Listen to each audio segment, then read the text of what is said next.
시편 57편을 같이 나누겠습니다. 57편의 전체를 한마디로 하면 절체절명이라고 할 수 있습니다. 절체절명은 그렇게 많이 쓰는 사자성어는 아닌데요.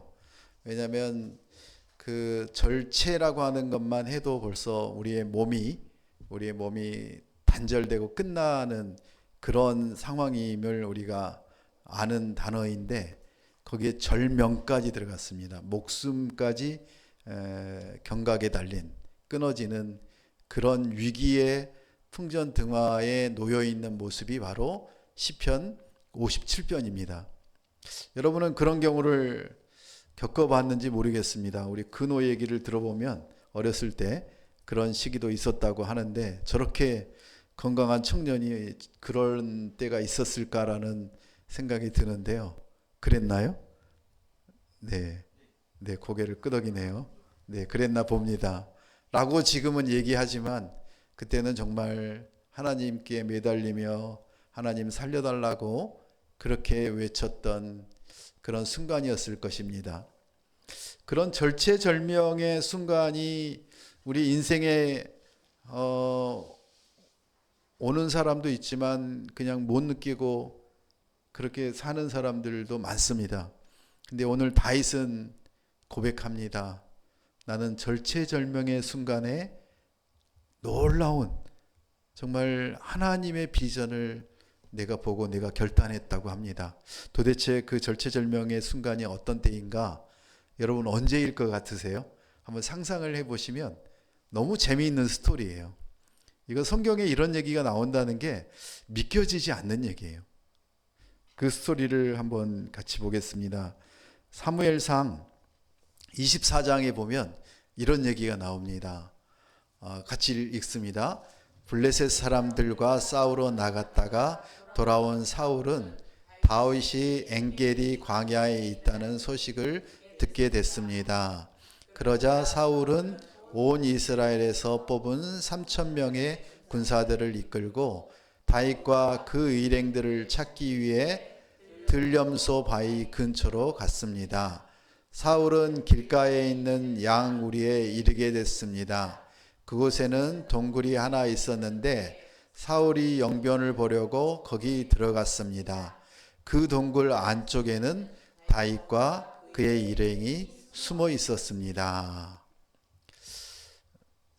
그 다윗이 가는 광야에 엔게디 광야라고 하는 곳이 있습니다. 그 엔게디 광야에 지금 다윗은 어떤 상황이냐면 도망자로 그 광야에 들어가 있습니다. 그런데 지금 다윗이 있다는 소식을 듣고 십광야에서, 그 십광야에 있는 사람들이 다윗이 여기에 있다라고 밀고를 해서 사울과 그 군대가 쫓아왔는데, 블레셋 군대들이 쳐들어온다는 얘기를 듣고 다시 블레셋과 싸우러 나가고, 그리고 이제 다시 다윗이 엔게디 광야에 있다는 소식을 듣고 또 사울이 쫓아옵니다. 그런데 그 사울이 몇 명의 군사를 데리고 다윗을 잡으러 온 게 아니라 3,000명의 정예 병사를 데리고 다윗을 잡으러 왔습니다. 한 명도 아니에요. 지금 다윗하고 같이 있는 사람 해봐야 기껏 몇백 명? 한 200~300명 밖에 안 되는 그런 오합지졸의 사람들과 모여 있는데, 다윗은 그 200~300명의 사람들을, 그들을 의지하고 지금 있는 게 아니고, 그 200~300명의 사람들은 다윗 때문에 다윗을 의지하려고 온 사람들이에요. 그러니까 오합지졸인 거죠.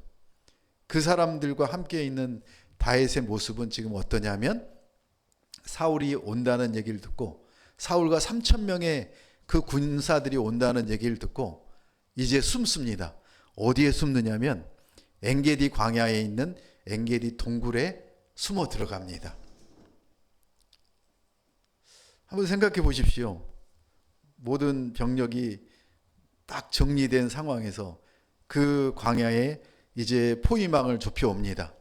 그 좁혀오는 포위망 가운데 드디어 숨을 곳이라고 하는 것은 그 동굴밖에 없습니다. 자, 그래서 동굴 안으로 그 다윗과 많은 사람들이, 함께하는 사람들이 들어갑니다. 들어가서 이제 숨을 죽이며 저 군사들이 지나가기를 기대합니다. 그런데 웬걸요? 거기에 누가 들어갑니까? 사울이 무장을 하고 들어갑니다. 자, 이제 그 안에 있는 다윗과 군사들은 어떤 생각을 할까요? 이제 죽었구나. 이제 죽었구나. 그게 바로 절체절명의 순간입니다. 그 절체절명의 순간에 사울은 무엇을 위해서 그 동굴에 들어갔느냐면 용변을 보러 들어갔다라고 나옵니다. 용변을 보러. 그러면 지금 갑자기 상황이 변화되는 거 아니에요? 다윗이 생각해 보니까 사울이 나를 여기에 있는 걸 알고 우리를 잡아 죽이려고 들어온다고 생각을 하고 떨고 있고 두려워하고 있는데, 그 상황에 사울은 저 안에 있는 누구도 몰라보고 그곳에 다윗과 병사가 오합지졸이 숨어 있다라는 걸 모르고 어떻게 해요? 칼을 풀고 그리고 용변을 보기 시작을 합니다. 여러분이라면 사울을 어떻게 했습니까? 거기는 지금 사울은 지금 무장해제를 하고 너무나 편안한 자세로 용변을 보고 있습니다. 뒤에 서 있는 다윗의 그 오합지졸과 다윗은 그래도 한 명의 사울을 그냥 죽이기에 충분한 상황입니다. 근데 어떻게 했을까요? 4절 5절 같이 읽습니다. 다윗의 부하들이 말했습니다. 오늘이야말로 여호와께서 내가 내 원수를 내 손에 넘겨주어 내 마음대로 하도록 하리라 라고 말씀하신 그날인가 봅니다. 그러자 다윗은 살그머니 기어가 사울의 겉옷 한 자락을 잘라냈습니다. 다윗은 사울의 옷자락을 잘라낸 것조차도 마음에 걸렸습니다. 하나님의 사람과 하나님의 사람이 아닌 사람과의 극명한 차이를 여기 4절에 나타납니다. 다윗의 부하들은 뭐라고 얘기합니까? 드디어 여호와 하나님께서 우리의 원수를 우리의 손에 맡기셨습니다. 다윗이요, 저 사울을 가서 죽이십시오. 이렇게 얘기를 합니다. 그러자 다윗은 어떻게 합니까? 아니, 이 정신 나간 사람 아니에요? 지금 10년을 쫓아다니는 그 사울과 사울의 군대들을 한 칼에 끝장낼 수 있는 그런 시간 아닙니까? 그런데 다윗은 어떻게 하냐면 살그머니 기어가서 사울을 죽인 게 아니라 사울의 그 옷자락을 한쪽을 잘라 그리고 내서 다시 뒤로 들어갑니다. 저는 이 구절을 보면서 두 가지 마음이 들었어요. 야, 다윗은 정말 하나님의 사람이구나. 또 한 가지는 저게 가능할까? 아니, 아무리 용변을 보고 있는 사울이지만 사람이 뒤에서 기어오는 그 소리를 못 들을 정도로 동굴이 시끄러울까? 라는 생각이 들었어요. 여러분은 어떻게 생각하십니까? 누구나 알아차릴 정도의 그런 조용함이 있는 상황이지만 저때 하나님은 어떻게 하셨을까요? 사울의 길을 막아버리신 거예요. 하나님이 하시지 사람이 하는 게 아니에요. 다윗은 죽이고 싶은 마음이 얼마나 컸겠어요. 여기서 죽이면 이제 정리가 되는 건데 죽이지 않아요.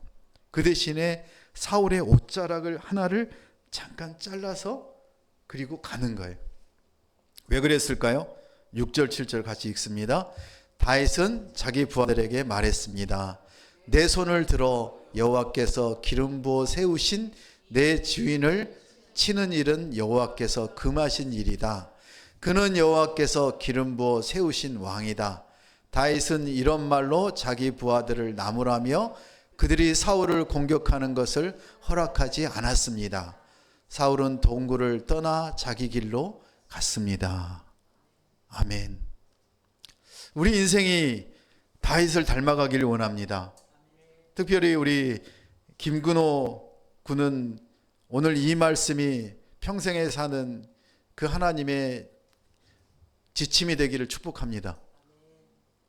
요 얘기는 누구도 따를 수 없는, 누구도 이해할 수 없는, 우리 삶에 실천할 수 없는 그런 엄청난 얘기입니다. 왠지 아십니까? 다윗은 한 칼에 사울을 죽이고 왕이 될 수 있었습니다. 이제 10년에 그 도망자의 삶을 끝낼 수 있었습니다. 그 엄청난 순간에 자기의 그 절체절명의 두려움을 다 한꺼번에 없앨 수 있는 순간에 그 사울을 죽이지 않습니다. 그리고 얘기합니다. 여호와께서 기름 부은 이 내 주인을 나는 여호와의 말씀대로 금하시라고 하는 그 말씀대로 나는 할 수밖에 없다. 기름 부은 왕을 내가 어떻게 죽일 수 있느냐? 내가 죽을지언정 나는 죽일 수 없다. 다윗의 고백입니다. 두 가지입니다. 첫 번째, 하나님이 기름 부은 자를 우리는 대적하면 안 됩니다.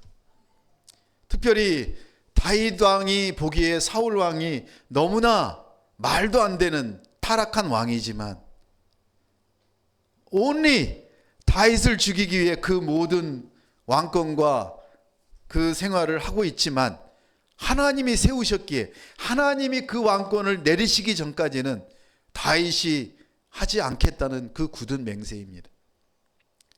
두 번째는 어떤 일도 하나님이 명령하신 대로 순종하는 다윗이라는 것입니다. 그 순종을 통해서 하나님이 다윗을 사용하십니다. 이스라엘의 별이 누군 줄 아십니까? 그 많은 선지자 중에 이스라엘의 별이 바로 다윗입니다. 하나님은 이 다윗을 지금도 사용하고 계시고 그때도 사용하셨습니다. 다윗은 이런 말로 자기 부하들을 나무랍니다. 하나님이 허락하셔야 할 수 있다고. 하나님이 하십니다. 괜찮아요. 여기 유튜브로는 잘 나가요. 네. 다윗은 그 부하들을 나무라며 사울을 공격하는 것을 금하게 합니다. 왜냐하면 하나님이 그렇게 하라고 말씀하셨기 때문에. 이런 순간에 다윗은 지금 부하들에게 짤막하게 한 얘기가 이렇게 들리지만 8절 9절을 가보면 사울이 나가자마자 다윗은 밖으로 나갑니다. 동굴로 나갑니다. 그리고 다윗이 사울에게 뭐라고 할까요? 사울 왕이요, 사울 왕이요, 제가 당신의 이 옷자락을 가지고 있습니다. 내가 당신을 죽일 수 있었지만 나는 하나님이 말씀하신 대로 기름 부은 당신을 죽일 수 없습니다. 나의 아버지여, 이렇게 얘기합니다. 그러자 사울은 잠깐 헷가닥합니다. 다시 성령이 그 안에 살아난 듯한 말을 합니다. 뭐라고 하느냐면 내 아들 다윗아, 내가 미쳤구나. 내가 미쳤구나. 이제 너를 해하지 않겠다. 그리고 축복하며 너는 내 다음에 왕이 될 것이다 라고 얘기하며 그것을 떠납니다. 그렇지만 그걸로 끝났습니까? 아닙니다. 다시 공격해 옵니다. 그 사울 안에 뭐가 다시 들어왔기 때문에, 사단이, 귀신이 들어왔기 때문에 다시 다윗을 죽이려고 쫓아다닙니다. 우리 인생이 이렇습니다. 다윗은 이런 상황에서 어떤 생각을 했을까? 지금 부하들에게 한 얘기, 나는 기름 부은 자를 죽이지 않는다. 하나님의 말씀에, 금하신 그 말씀에 나는 순종한다라고 했던 그 다윗의 속마음이 시편 57편에 너무나 잘 나와 있습니다. 57편 1, 2, 3절 같이 보겠습니다.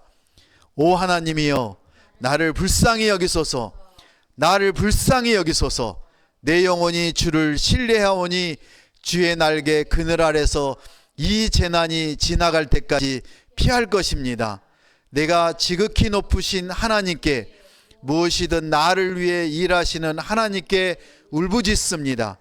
그분이 하늘로부터 나를 구원하시고 나를 삼키시려는 사람들을 꾸짖으실 것입니다. 셀라. 하나님께서 그의 신실하신 사랑과 그의 진리를 보내실 것입니다. 셀라. 아니, 다윗이 지금 이 절체절명의 죽음의 순간에 지금 사울이 칼을 차고 그 엔게디 광야 동굴 안으로 들어올 때 이 시를 지었다는 겁니다. 이해가 되십니까? 뭐라고 합니까? 오 하나님이여, 이 불쌍한 영혼을 불쌍히 여겨 주십시오. 은혜를 주십시오. 계속적으로 반복합니다. 불쌍히 여기소서, 불쌍히 여기소서. 내 영혼이 주님을 신뢰합니다. 주님이 나의 이 고난의 이 죽음의 상황에서 지나가게 하실 것을 믿습니다. 아니, 지금 자기는 죽을지도 모르는데 그 신실하신 하나님이라고 얘기하면서 그 사울이 자기를 죽일 것을 지나갈 것이라고, 피해 갈 것이라고 확신하는 거예요. 왠 줄 아세요? 1절에 뭐라고 되어 있습니까? 이 상황에서 지금 다윗은 저 동굴 안에 바짝 땅에 엎드리고 숨죽이고 있는 게 아니라 뭐라고 합니까? 자기의 상황이 어디에 있다고? 주님의 날개 아래, 주님의 그늘 아래, 주님의 보호 아래 있다고 지금 다윗은 얘기합니다.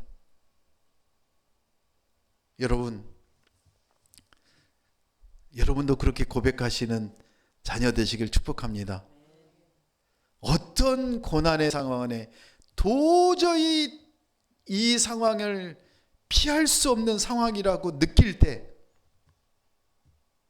하나님이 주의 날개 아래 우리를 넣으시고 보호하고 계시다는 사실을 항상 기억하고 있다면 다윗처럼 고백할 겁니다. 뭐라고 고백하느냐 하면 지극히 높으신 나의 하나님, 지극히 높으신 나의 하나님, 무엇이든 나를 위해 일하시는 나의 하나님, 그 하나님께 제가 울부짖습니다. 기도합니다. 하늘로부터 나를 구원하시고 나를 삼키려는 저 사울과 3,000명의 정예 부대로부터 나를 구원하시고 살려주시고 저들을 꾸짖으실 것입니다. 신실하신 나의 하나님, 나의 하나님, 그 하나님만을 나는 의지합니다. 그 다윗의 고백이 여러분과 여러분 자녀의 고백이 되시길 축복합니다. 계속적으로 고백합니다. 같이 읽습니다. 내 영혼이 사자들 가운데 있습니다. 불이 붙은 사람들 가운데 누워 있습니다. 그들은 바로 사람의 자손들인데 그 이는 창과 화살이요 그 혀는 날카로운 칼입니다. 오 하나님이여, 하늘 위까지 높임을 받으소서. 주의 영광이 온 땅 위에 있게 하소서. 아멘. 지금 다윗은 그 들어오는 사울을 보면서 얘기합니다. 내 영혼이 사자들 가운데 있는 것 같습니다. 사자들 가운데 있다는 얘기는 뭡니까? 지금 사자들에게 죽임을 당해도 되는, 죽임을 당할 수밖에 없는 그런 상황이라는 것입니다. 또 무엇입니까? 불이 붙은 사람들 가운데, 다 주위에 보니까 불이 붙어 있는 거예요. 지금 죽음의 그 마지막 상황에 와 있다라는 거예요. 그런 상황에 내가 와 있지만 또한 어떤 상황이라 그런 거예요? 그들의 이는 창과 화살이요 그들의 혀는 날카로운 칼이어서 그들의 이와 그들의 혀로 나를 당장이라도 죽일 거라고 다윗은 느꼈다는 것입니다. 그런 절체절명의 순간에 다윗은 무엇라고 고백합니까? 오 하나님이여, 하늘 위까지 높임을 받으소서. 이거 정말 사람입니까? 성령이 그 안에 가득하지 않았다면, 하나님이 다윗을 보호하고 있지 않았다면 도저히 말할 수 없는 이 놀라운 고백입니다. 하늘 위까지 높임을 받으소서. 주의 영광이 온 땅 위에 있게 하소서. 스데반 집사의 고백이 이 고백이었습니다. 스데반 집사는 이제 예수 그리스도를 많은 사람들에게 고백하고 전하고 그곳에서 그들의 돌을 맞고 죽음의 그 그늘 안에 들어가고 있을 때 피가 철철 흐르고 그리고 돌에 맞아서 아프고 이제 나는 더 이상 희망이 없구나, 죽음의 가운데 죽음의 계곡으로 들어가고 있구나 라고 느꼈던 그 스데반 집사는 얼굴에 환한 미소도로 하나님, 이제 하나님의 곁으로 제가 갑니다. 이 다윗의 고백과 똑같은 상황 아닙니까? 이제 우리의 고백도 그런 고백이 되길 원합니다. 우리는 매일마다 죽겠습니다, 죽겠습니다. 왜 하나님 되는 일이 없습니까?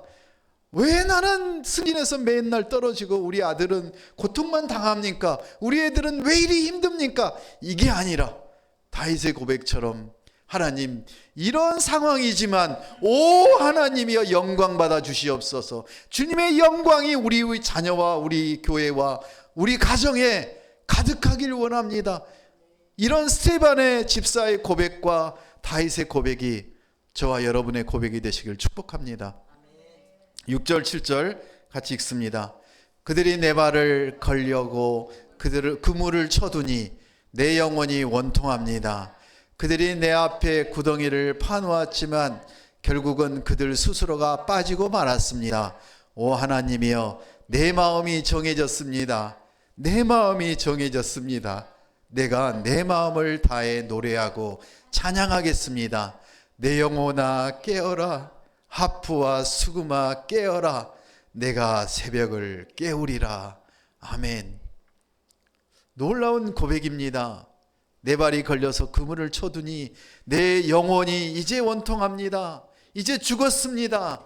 그들이 내 앞에 구덩이를 파놓았지만 이제 하나님이 결국은 그들 스스로가 빠지게 하실 것입니다 라고 고백합니다. 그리고 얘기합니다. 하나님, 이제 내 마음이 정해졌습니다. 내 마음이 정해졌습니다. 내 마음을 다해 주님을 찬양하고 주님을 노래하겠습니다. 내 영혼아 깨어라, 하프와 수금아 깨어라, 내가 새벽을 깨우리라. 이 놀라운 고백이 여기에서 나옵니다. 이 찬양의 가사가 여러분의 찬양의 가사가 되시길 축복합니다. 여러분의 마음이 이제 주님께 고정되고 주님께 확정되고 여러분의 마음 가운데 우러나오는 그 하나님의 찬양의 노래가 여러분의 마음속에 그리고 온 방에 온 사람들에게 전해지길 축복합니다. 마지막으로 9절부터 11절까지 있습니다. 오 주여, 내가 백성 가운데서 주님을 찬양하겠습니다. 민족들 가운데서 주를 노래하겠습니다. 주의 인자는 커서 하늘보다 높고 주의 진리는 구름에까지 이릅니다. 오 하나님이여, 하늘보다 높임을 받으시고 주의 영광이 온 땅을 덮게 하소서. 아멘. 지금 사울이 이 들어오는 이 절체절명의 순간에 다윗의 이 놀라운 고백을 여러분, 정말 우리가 왜 하나님을 믿고 하나님의 자녀로 살아가야 되는지를 알려주는 너무나 놀라운 다윗의 고백입니다. 이 고백이 우리 평생의 고백이 되기를 축복합니다. 주를 찬양하겠습니다. 민족들 가운데서 주를 노래하겠습니다. 주님의 인자는 너무나 커서 하늘보다 높고 주의 진리는 구름에까지 이릅니다. 오 하나님이여, 하늘보다 높임을 받으시고 주의 영광이 온 땅을 덮게 하소서. 이 고백이 우리의 고백이 되시길 축복합니다. 함께 기도하겠습니다. 다윗의 고백을 통해서 이 다윗은 억울하게 아무런 죄도 없는데도 쫓겨다니는 그 10년의 그 고난과 그 고통을 하나님은 다윗과 그 함께하는 사람들을 이제 고난 가운데 연단시켜서 하나님의 왕조를 이루시려고 하셨던 것입니다. 어두운 굴 속에서 다윗은 그 하나님의 그 계획을, 그 모든 하나님의 영광을 드러나길 알았기에 온 세계 위에 높아지는 비전을 품는 다윗의 모습을 우리가 오늘 봅니다. 만민 중에서 주님께 감사하고 열방 중에서 주님을 찬송하는 그 다윗의 그 고백과 꿈이 우리의 고백이 되게 해달라고, 하나님 영광 받아달라고, 우리의 마음에도 다윗처럼 그런 꿈의 비전을 품고 불평하고 원망하는 것이 아니라 온전히 하나님만 찬양하고 찬송하는 그런 하나님의 자녀로 이 땅을 살아가게 해달라고 함께 동성으로 기도합니다. 하나님의 자녀들이 온전히 주님을 찬양하길 원합니다. 고통 가운데 찬송하길 원합니다. 고난 가운데 주님을 높이길 원합니다. 아무런 문제가 우리에게 없을 때 우리가 더욱 주님을 향해 나가고, 하나님 우리에게 고난과 고통이 우리를 억누르고 되는 일이 없을 때 주님을 더욱 찬양하고 주님의 영광을 바라보며 주님이 하실 일을 기대하며 그렇게 나가는 멋진 비전의 사람, 꿈의 사람이 될 수 있도록 주여 도와주시옵소서. 온전히 하늘보다 높임을 받으시고 주의 영광이 온 땅에 가득하길 원합니다. 하나님, 반복되는 고난과 마음이 무너지는 경험 앞에서 한 발짝도 내딛기 힘들어하는 우리의 모습을 봅니다. 우리의 잠자는 영혼과 마음을 깨우셔서 다시 하나님을 향한 우리의 믿음의 걸음을 시작하게 도와주시옵소서. 우리의 영혼이 주님께 확정되고 확정되어 주님을 찬양하기로 고백하고 주님만을 의지하기로 결단합니다. 주님 도와주시옵소서. 이제는 예수 그리스도의 은혜와 하나님의 극진하신 사랑과 성령의 교통하심이 오직 주님만을 바라보며 주님의 영광을 위하여 그렇게 살기로 결단하는 거룩한 성도들 위해, 자녀들 위해, 이 민족과 북한 땅 위에, 선교사님과 그 사역 위에 이제부터 영원토록 함께 하시기를 간절히 축원하옵나이다. 아멘.